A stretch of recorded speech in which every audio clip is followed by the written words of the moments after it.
Hello guys, നമ്മളുടെ പുതിയൊരു YouTube വീഡിയോയിലേക്ക് എല്ലാവർക്കും സ്വാഗതം. അപ്പോൾ നമ്മളെല്ലാവരും കൂടെ നമ്മുടെ നാട്ടിലെ ഒരു പൊതു സ്ഥാപനത്തിലാണ് പോകുന്നത്. നമ്മുടെ നാട്ടിൽ പൊതുവെ എല്ലായിടത്തും പോകണമെന്നുണ്ടെങ്കിൽ വലിയ കടകളൊന്നുമില്ല, നമ്മൾ 2-3 കിലോമീറ്റർ പോയാൽ വേണം നമുക്ക് ഓരോ സ്ഥാപനത്തിലും പോകാൻ പറ്റുന്നത്. അപ്പോൾ നമ്മളിന്ന് അങ്ങോട്ട് പോവുകയാണ്. അപ്പോൾ നമ്മുടെ നാട്ടിലെ എല്ലാ വിശേഷങ്ങളും നിങ്ങളെ കാണിച്ചു തരാവേ. നമ്മളിവിടെയൊക്കെ നല്ലപോലെ പൂക്കളൊക്കെ ഇഷ്ടംപോലെ ഉണ്ടാവും, നല്ല തണുപ്പായതുകൊണ്ട്. അതേപോലെ തന്നെ ഏലമാണ് നമ്മളിവിടെ കൂടുതലും കൃഷി ചെയ്യുന്നത്. കണ്ടില്ല, നന്നായിട്ട് ഏലക്കൊക്കെ ഉണ്ടായി നിൽക്കുന്നത്. നമ്മുടെ വീടിന് ചുറ്റുപാടും ഏലമാണ്. നിങ്ങൾക്ക് തോന്നിയില്ലേ ഒരു കായാണോ എന്തോ ഫ്രൂട്ടാണെന്ന്? അതൊന്നുമല്ല, ഇതൊക്കെ ഈ നാട്ടിലെ ഒരു വെറൈറ്റി ഫ്ലവേഴ്സാണ്. ദേ അത് പൂക്കുമ്പം ദേ ഇങ്ങനെ ഇരിക്കും.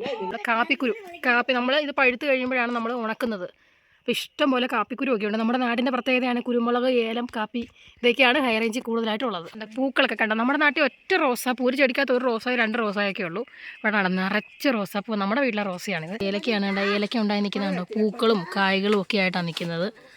അമ്മയും മോനോടെ ഗുസ്തി നടക്കുക. ഏലത്തോട്ടവും ഏലക്കായും ഒക്കെ കഴിഞ്ഞു. ഇനി നമുക്ക് തേയിലക്കാട്ടിലോട്ടാണ് പോകുന്നത്. നല്ല ചുറ്റുപാട് മൊത്തം തേയിലയാണ്. തേയില ഇങ്ങനെ കിളിച്ച് നിൽക്കുന്നുണ്ടല്ലേ, കിളിച്ച് നിൽക്കുന്നതിന് ഇവിടെ തെറിയാണ്. ഇവിടെ ഉള്ളവർ പറയുന്നത് കിളിർത്ത് നിൽക്കുന്നതെന്നാണ് പറയുന്നത്. നമ്മുടെ നാട്ടിലെ കിളിച്ചു എന്നൊക്കെയാണ് പറയുന്നത്. നമ്മൾ വന്ന ഭാഗമാണ് കണ്ടോ, നമ്മൾ അവിടെ നിന്നാണ് ഇറങ്ങി വന്നത്. എന്നാ പറിച്ചു വെച്ചേക്കുന്നത് കയ്യിൽ? തേയിലക്കുരുവടി. നിങ്ങൾക്ക് തേയിലയെക്കുറിച്ച് അറിയാം. തേയില പൂ ഉണ്ടാവും, കായ ഉണ്ടാവും. ഈ കായ്ക്കൊന്നും യാതൊരു കാര്യമില്ല, കാ കൊണ്ടൊന്നും യാതൊരു പ്രയോജനം. അമ്മ, കാ കൊണ്ട് എന്തെങ്കിലും കാര്യമുണ്ടോ? ചുമ്മാ ഈ യഥാർത്ഥത്തിൽ ഈ തേയില കൊണ്ട് ഈ തേയിലയുടെ കിളുന്ന് നാമ്പല്ലേ പറ്റത്തുള്ളൂ അമ്മ. നമ്മുടെ ഈ കിളുന്ത് നാമ്പാണ് നമുക്ക് വേണ്ടത്. എല്ലാം തേയിലക്കായ. ഇത് മുകളിൽ നിന്ന് അവർ വെട്ടിവിടും, എന്നിട്ട് ചെറിയ കുഞ്ഞിളം നാമ്പ് മാത്രമേ അവരെടുക്കത്തുള്ളൂ. ഇത് അച്ചാച്ചിയുടെ കൂട്ടുകാരൻ്റെ മോളാണ്. നമ്മളെ കണ്ടുകൊണ്ട് വെളിയിറങ്ങി നിൽക്കുക. അങ്ങനെ നമ്മൾ വരേണ്ട സ്ഥലം എത്തിപ്പെട്ടിട്ടുണ്ട്. വേറെ എങ്ങുമല്ല, നമ്മുടെ സ്വന്തം റേഷൻ കടയാണ്. ആൾക്കാരൊക്കെ സാധനം മേടിക്കാൻ വന്നു. അമ്മയും കുഞ്ഞപ്പും കയറിയിട്ടുണ്ട് റേഷൻ കടയിലേക്ക്. അകത്താളുള്ളൂടെ നമുക്ക് കുറച്ച് നേരം വെളിയിൽ നിൽക്കാം. അവരൊക്കെ പോയി കഴിഞ്ഞിട്ട് നമുക്ക് സാധനം മേടിക്കാം.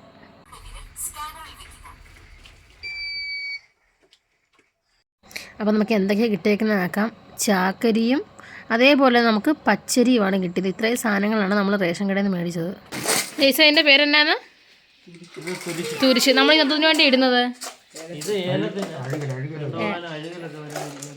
വഴാതിരിക്കാൻ വേണ്ടി ഇടുന്നതാണ്. ഇവിടെ അടുത്തൊക്കെയുള്ള ആൾക്കാർ ജെയ്സൻ്റെ അടുത്ത് തുരിശ് ഈ ഏലത്തിണ്ടാൻ വേണ്ടി വന്ന് മേടിക്കാൻ വേണ്ടി വന്നേക്കുവാണ്. അതെ, സാധനങ്ങളൊക്കെ മേടിച്ചിട്ടുണ്ട് റേഷൻ കടയിൽ നിന്ന്. അതൊക്കെ നമ്മളിത് ജെയ്സൻ്റെ വീട്ടിൽ കൊണ്ടുവച്ചിട്ടുണ്ട്. നമ്മളിപ്പോൾ തുരിശിൻ്റെ നമ്മൾ കാണിച്ചായിരുന്നല്ലോ. അപ്പോൾ നമ്മൾ എല്ലാ സാധനങ്ങളും മേടിച്ച് അവിടെ കൊണ്ടുവച്ച് അച്ചാച്ചി ഓട്ടോയിൽ വരുമ്പോൾ എടുത്തുകൊണ്ട് വരും.